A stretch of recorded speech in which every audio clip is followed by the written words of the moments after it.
So welcome to today's Business Spotlight. Today, our guest is Mark Hedderman from Hedderman Financial Solutions. You're welcome, Mark. Many thanks, Tom. Great to see you. And you too. So tell us, and the sun is shining today for a change. What do you guys do and how long have you been doing it?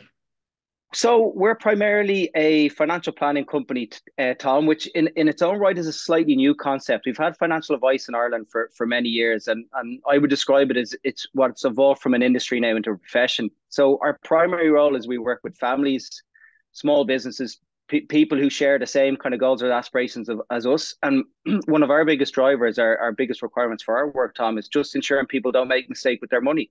And the biggest driver there, I suppose, is it's not so much making lots of good decisions with investments and pensions, but more so steering people away from making mistakes.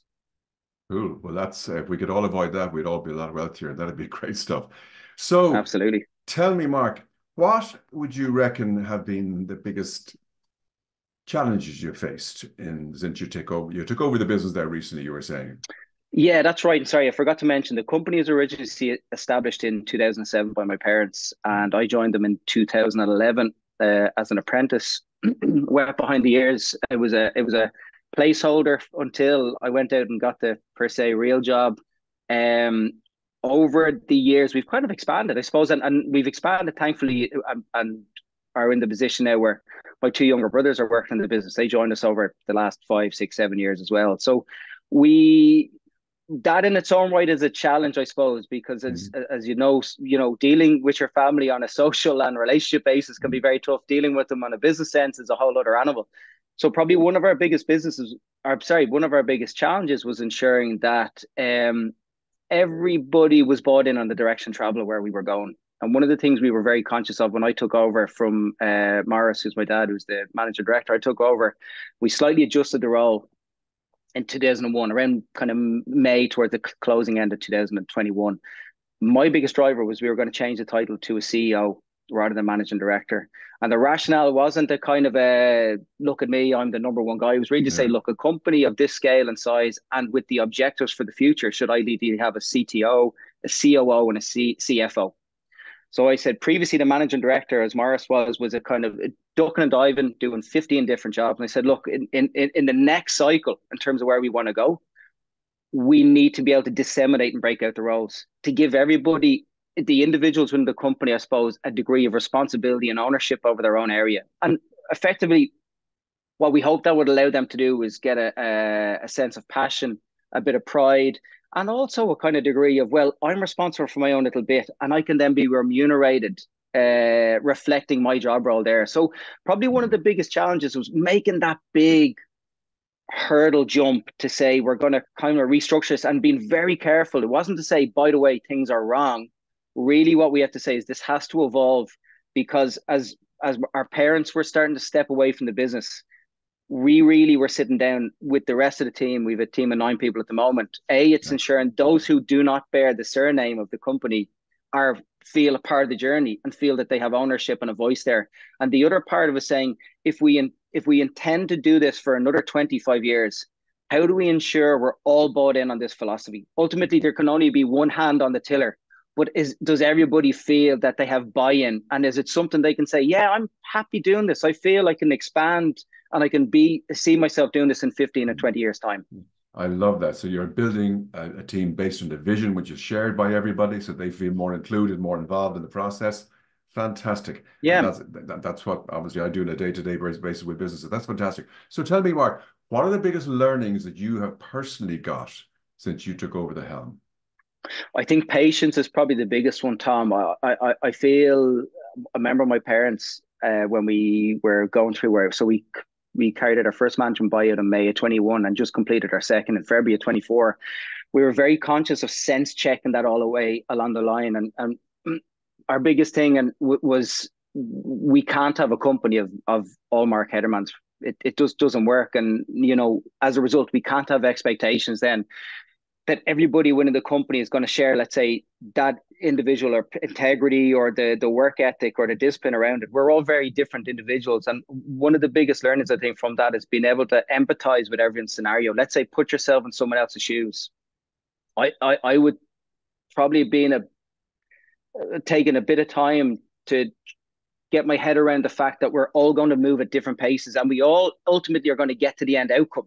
Mm-hmm. But we have to be very conscious of bringing everyone on that journey and ensuring that, you're not pushing people unnecessarily, because realistically, as we're talking about there, if this is going to be a 20+ year journey, well, Mm-hmm. if we drive everybody spare within the first year, and I sit down then the following year and say I'm the only one left in the company, well, it's not going to be great. It's not going to be too good for me or for my family here in the background. So I think the biggest thing was being able to allow everyone to have that voice, to be able to sit down and say, look, where are we going right and where are we going wrong? And let's have a kind of an open door forum on this thing to say, if you feel there's something that's not happening here, don't be worried about sharing that. And I think the biggest thing, obviously, within a family scenario as well, when you're working with other family members, it was around being able to differentiate between the work life and then the external part of that. And what we had to be very careful to say, the blending of the two lines. And I was a fiend for this. I'd be asking people questions on a Saturday, Jesus, did that come through? And they're looking at me going, this is not a person I now want to spend much time with outside of work, Yes. because it's going to get pulled back in there. So Yeah. I think the challenge in that sense are going to evolve. Obviously, we've got regulatory burdens, legislative burdens. We see them more probably as opportunities really than challenges. We feel probably, given the age profile, the technological capabilities that the team has, along with the education. So all the team are up primarily all of master's degrees in financial planning. So we feel we're very, very well orchestrated, and we have a very big belief in the concept of lifelong learning, taking on additional tax qualifications stuff. So the technical bit is not so much a worry, and the legislatory things, I think it always comes back to the human bit, the relationship element. That's where I find the biggest challenges are posed, because we never, no matter how well we know somebody, behind closed doors, we don't know what's going on. Would Yes. that be And fair to I'm say? going to ask you, because is this what you reckon your USP is? What makes you different to your competitors? Yeah, I'd like to think so. I like to think that one is we have a commitment to stay true to our ethos and morality of what we do.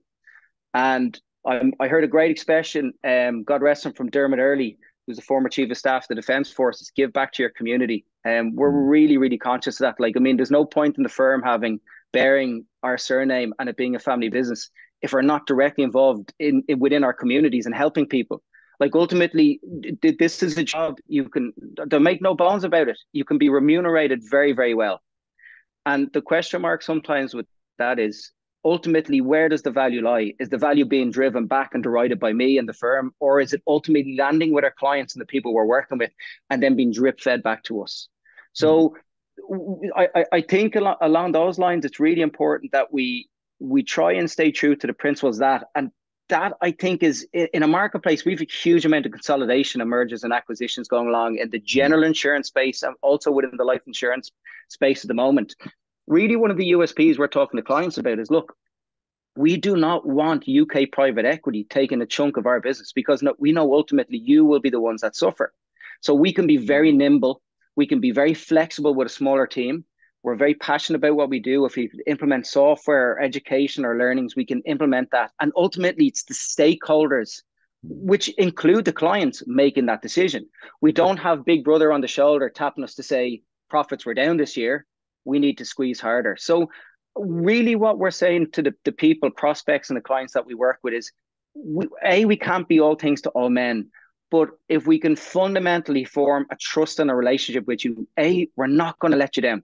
And B, you can have us for as long as you want, albeit we say we may split amicably, or Mm. you're totally free to go our separate ways.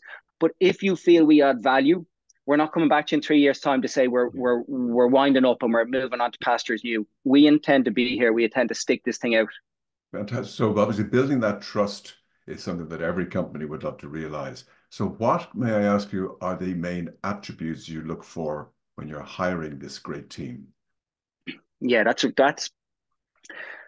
poses a difficult place at the moment, Tom, because we've probably been down the road before. We've had different incarnations of how this looked, and previously where we would have gone to is with people of oodles of experience within the profession, and then we bring them in thinking, okay, this is going to work really well because they've been within it. Now, the very, very difficult space within, let's call it the life and pension space, or what I call is the financial planning profession, is that each little fiefdom operates totally at its own behest relative to the overarching rules from the central bank, which I would say they're not so much rules as guidance points, which Mm-hmm. means the standard deviation of how I apply the logic of our firm could be very differently removed to one down the road. No two firms or bigger corporations look alike. So the difficulty is it was trying to hone out, well, have you picked up bad habits or whatever it might be from a previous incarnation? Where we've kind of pivoted on that slightly was to say, because we feel we're going to be on a longer journey, what we Mm-hmm. want to be able to do is maybe incorporate two folds. So we've added a number of brand ambassadors to the firm whose core rationale is they've gotten to a point within their careers where the technical and analytical work is just becoming maybe too onerous. They've built up very, very trusted client banks. They're let's call it in their mid 60s, maybe even into their 70s, and they feel they want to take a step back, but they don't want to step away from the relationships that they've Yeah. built. We've provided a home for them to come in and say, here's a trusted environment. Your clients will be very well looked after. They have a longevity with us to keep going for 20 years, but you remain involved as part of that process. The So the flip side relationship then, is key. The relationship is absolutely exactly. key. Yeah. Exactly. Mm. And the objective was that the underlying message or proposition wasn't changing. It was just being refined and slightly improved and more technologically sound. And at the other end, what we wanted to do was bring in younger, what we call shadow advisors or power planners. And the objective was to get people who were maybe finishing college, might have our latest hire is a young guy who just did a master's in Trinity. Get people who can come in and vanilla is the wrong word, but they're coming out without any jaundices or any Bad prior habits. bad habits, exactly, Yeah. and try Mm. and mold them to how we visualize the world. And we've been very fortunate. Our most recent guys joined us in February of 2023. Owen, who's come in, has been fantastic, and we kind of see it as being a learning tree because I had the same process myself when I joined in 2011, which was basically absorbing what Morris did, what Mickey Mack did, what Sue did in the office. It was Mm. all being like that kind of sponge, trying to soak up and watching and learning. Mm. And thankfully, as a result of that piece, it's allowed me kind of hopefully bring some of that value back now to the Mm. next generation coming through. So from a hiring standpoint, we kind of feel you can have that split, but you have to be very, very strong in earmarking, well, what is going to be your role and capacity? Where do you feel you can add value Well, that and comes from the allowing them? top. That comes from the top. That comes from the leadership. And because you're a Mm, family, it looks like you're sharing those values with the people who don't share your family name. So you're yeah. bringing them into the family scenario. So tell me, what does the future look like in your industry? If we look the next 5 to 10 years, what does the future look like there? Yeah, I think we're going to see a very, very considerable contraction. And the rationale for that is A, it's the age profile. So the average age of an advisor in Ireland is late 50s, 58 to 59. As we talked about previously, there are considerable European and domestic legislatory changes coming through. So I wear a number of different hats external to my role in Hedderman. So I'm a director of the Financial Planners of Ireland Group, which is the CFP membership body in Ireland. And I'm also just recently inaugurated as the president of the Life Assurance Association.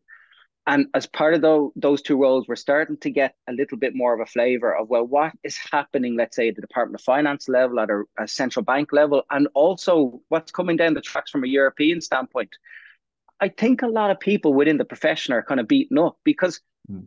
I reflect how the role is you're coming in every day and it's almost like sand dunes.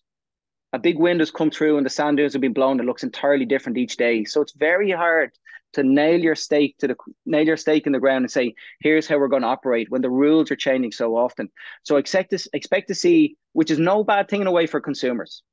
We expect to see things like compliance legislatory changes coming through and being ultra tight. Now, the big risk we have in that space is changes like this have occurred in the UK and also within the Australian market over the last 10 years. Mm. They had a thing called the Royal Commission back in about 2014 in Australia. And in 2012, they had a thing called the RDR, which came along and considerably changed how advisors were remunerated. One of the things that wasn't picked up was all of a sudden, a whole cohort of the population were unable to seek financial advice because they had to then pay a fee for it.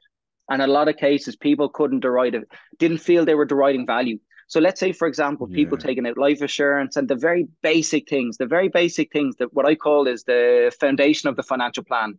If I keel over or get sick tomorrow, is the reward chest to protect my family? those areas have been devastated in Australia and devastated in the UK.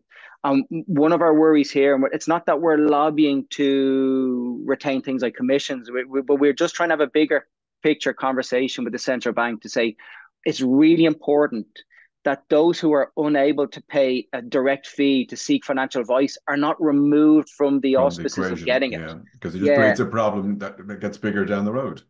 it does. And from the central bank's position, I think they're looking at the space. And let's say roughly at the moment, there's somewhere between 900 to about 1,200 regulated firms. My read on this is the central bank would like to see those numbers diminish because they'll feel it's easier to police. And also, we can tighten up the framework around how the legislation, because lesser firms mean they're of bigger scale. They might have a compliance team, so they might be easier to implement their regulatory changes. So we expect to see a fairly large stepping out of the market of a number of advisors over the next 5 to 10 years.